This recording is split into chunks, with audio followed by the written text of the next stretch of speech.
सुबह-सुबह का वक़्त था, सुबह के लगभग 7 बज रहे थे।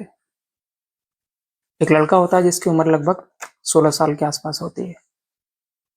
वो अपने घर के बाहर मंजन कर रहा होता है।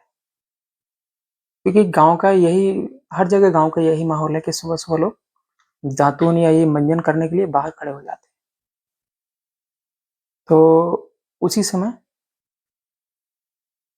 वो अपनी माँ को आवाज़ें लगाता है बाहर से, 2-3 आवाज़ें लगाता है। उसकी माँ अपना चाय-नाश्ता बनाने में थोड़ा व्यस्त थी, तो आवाज़ पूरी तरीके से सुन नहीं पाई। शायद थोड़ा बहुत उनको आवाज़ पहुँची तो वो बाहर भागी-भागी गेट पे पहुँची। गेट पे जाके पहुँचती हैं और देखती हैं कि उनके बेटे की गर्दन धड़ से अलग पड़ी होती है। तो उसी के साथ-साथ जब उनको पता चलता है कि मेरे बेटे की गर्दन धड़ से अलग पड़ी है, चीख-पुकार मच जाती है, हाहाकार हो जाता है गाँव में। आस-पास पड़ोस में सब में शोर-शराबा हो जाता है कि आखिर किसने इसकी हत्या कर दी।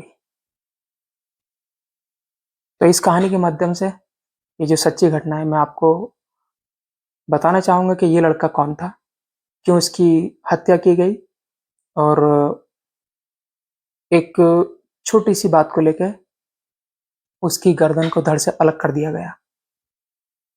आदाब, नमस्कार, सत श्री अकाल। मैं उस्मान मलिक। आज की जो घटना है, वो घटना उत्तर प्रदेश का एक जिला लगता है जौनपुर, जो लगभग जो मुख्यालय है, मुख्यालय से लगभग 10 किलोमीटर की दूरी पर एक गाँव लगता है कबीरुद्दीनपुर, जो गौरा बादशाह थाना क्षेत्र के अंतर्गत आता है। एक लड़का अनुराग यादव, जो अपने घर से बाहर गेट पे खड़ा होकर दातून कर रहा था यानी मंजन कर रहा था, जिसकी उम्र लगभग 16 साल के आसपास होती है। उसी समय गाँव का जो बिल्कुल पास में ही रहता था जिसका नाम है लालता यादव, जो एक दबंग किस्म का व्यक्ति होता है और अमीर भी होता है। और जो ये अनुराग यादव होता है, इसकी 16 साल के आसपास उम्र होती है। 5 बहनों का अकेला भाई होता है। उसी टाइम ये जो लालता यादव है उसके पीछे-पीछे अपने बेटे के साथ, जिसका नाम रमेश यादव है, और भतीजा सूरज यादव के साथ हँसिया, दरांती और तलवार लेकर पीछे पड़ जाता है। उसको नहीं पता था कि ये मेरे साथ आज मेरी ज़िंदगी को हमेशा के लिए ख़त्म कर देंगे, समाप्त कर देंगे। जब वो लोग उसके पीछे पड़ जाते हैं उस समय, तो बार-बार अपनी माँ को बाहर से आवाज़ दे रहा होता है, "माँ, माँ मुझे बचाओ।"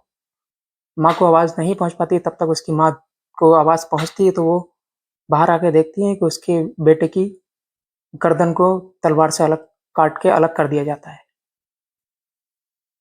तलवार को इतनी तेज़ी से मारा गया था उसकी गर्दन पे, वो एक ही बार में उसकी गर्दन धड़ से अलग हो गई थी।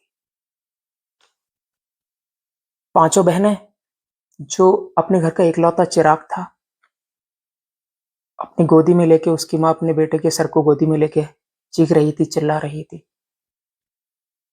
गाँव में भी ऐसा माहौल बन चुका था कि शायद कुछ बता नहीं सकते। जिसके दिल पे गुज़री हो वही जानता है कि तकलीफ़ क्या चीज़ होती है, दर्द क्या होता है।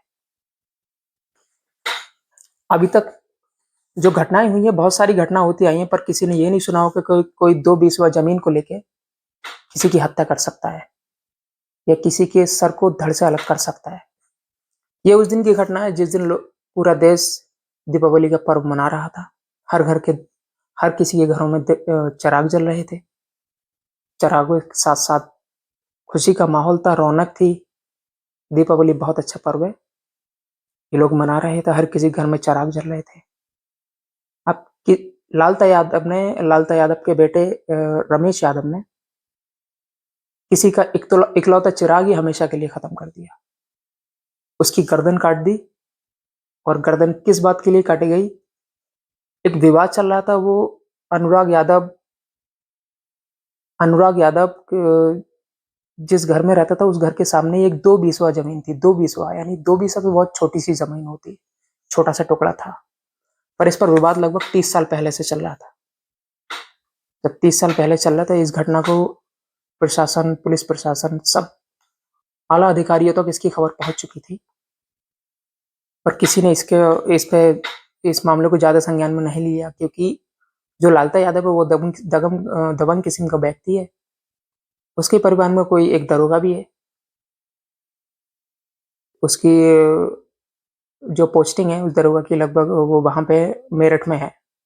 उत्तर प्रदेश का एक जिला लगता है मेरठ, वहां पे उसकी जो पोस्टिंग है। तो हड़काता था, बोलता था कि आप कुछ भी करो, कोई दिक्कत नहीं है। तो उसी दिन त्योहार था।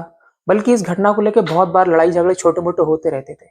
इन 30 सालों में बहुत सारी झगड़े, लड़ाई, ये सब होती रही, पर उसको नहीं पता था अनुराग यादव को कि आज मेरी जिंदगी का आखिरी दिन है। इस हत्यारे ने, रमेश यादव ने, उसकी गर्दन को धड़ से अलग कर दिया। इकलौता भाई था जिसकी 5 बहनें थीं।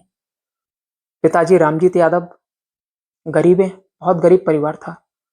बेचारा इनको इतना पीड़ित कर रहे थे ये लोग 30 साल से कि ये कुछ कर नहीं पा रहे थे। इन्होंने अधिकारी, आला अधिकारियों, प्रशासन तक को अपनी प्रार्थना पत्र दिए, काफी शिकायतें की, पर इनके मामले को किसी ने संज्ञान में नहीं लिया। आखिरकार एक दिन ऐसा आ गया कि इसी मामले को लेकर अनुराग यादव की हत्या कर दी गई। उसी समय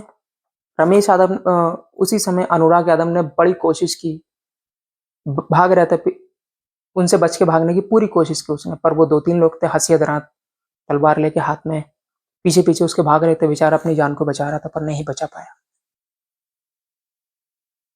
दोस्तों, इस घटना का उद्देश्य किसी को दिल दुखाना है, किसी को ठेस पहुंचाना नहीं है, बल्कि आपको सचेत करना है, आपको जागरूक करना है। क्या कोई किसी की 2 टुकड़ा जमीन के लिए या 1 टुकड़ा जमीन के लिए किसी की जिंदगी को दांव पे ना लगाए। हर किसी की जिंदगी बहुत कीमती है, बहुत अजीज है। हर इंसान अपनी जिंदगी को पूरी तरह से जीना चाहता है जब तक का उसका समय लिखा है। पर मैं आपको बताना चाहूंगा, कभी भी किसी के साथ ऐसे ना करें।